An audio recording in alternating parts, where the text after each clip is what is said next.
Les agents à temps non complet sont soumis aux mêmes règles déontologiques que celles qui s'appliquent aux agents à temps complet, à situation équivalente, à une exception près, celle des cumuls d'activités.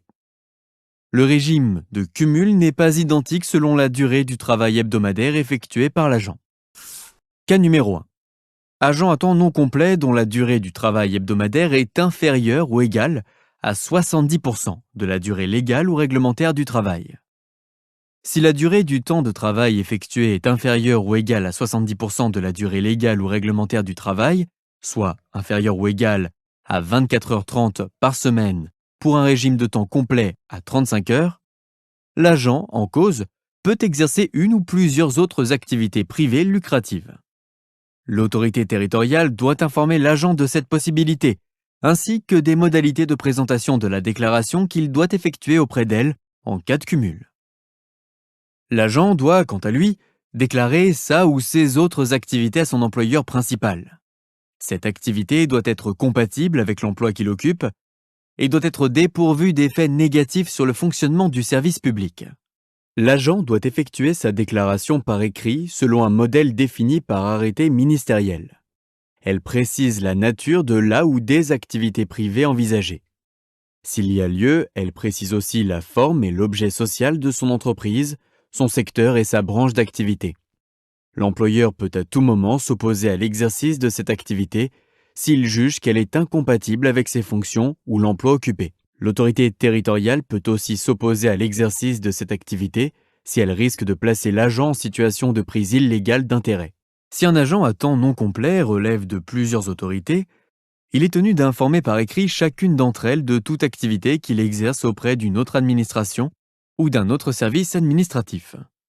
Sont concernés par ce dispositif les fonctionnaires, les contractuels de droit public et les agents dont le contrat est soumis au Code du travail en application des articles 34 et 35 de la loi numéro 2000-321 du 12 avril 2000 relatif aux droits des citoyens dans leurs relations avec les administrations, agents de l'administration qui, à l'époque, ont pu choisir de bénéficier d'un contrat de droit privé, à raison de leur mission. On les appelle aussi les berkaniens. Cas numéro 2.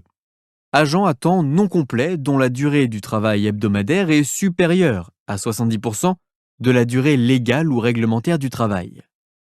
Si la durée du travail de l'agent est supérieure à 70% de la durée légale ou réglementaire du travail, il peut être autorisé par son employeur à cumuler une activité accessoire avec son emploi public dans les conditions du droit commun, à l'exception de l'interdiction de créer ou reprendre une entreprise qui ne concerne que les fonctionnaires à temps complet. Article 25, septies 1 de la loi numéro 83-634 du 13 juillet 1983.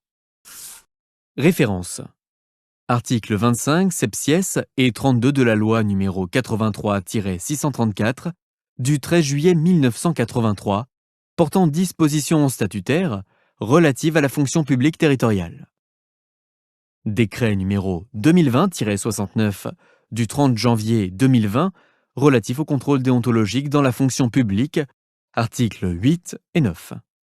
Arrêté du 4 février 2020 relatif au contrôle déontologique dans la fonction publique, article 1er, publié au JO du 7 février 2020.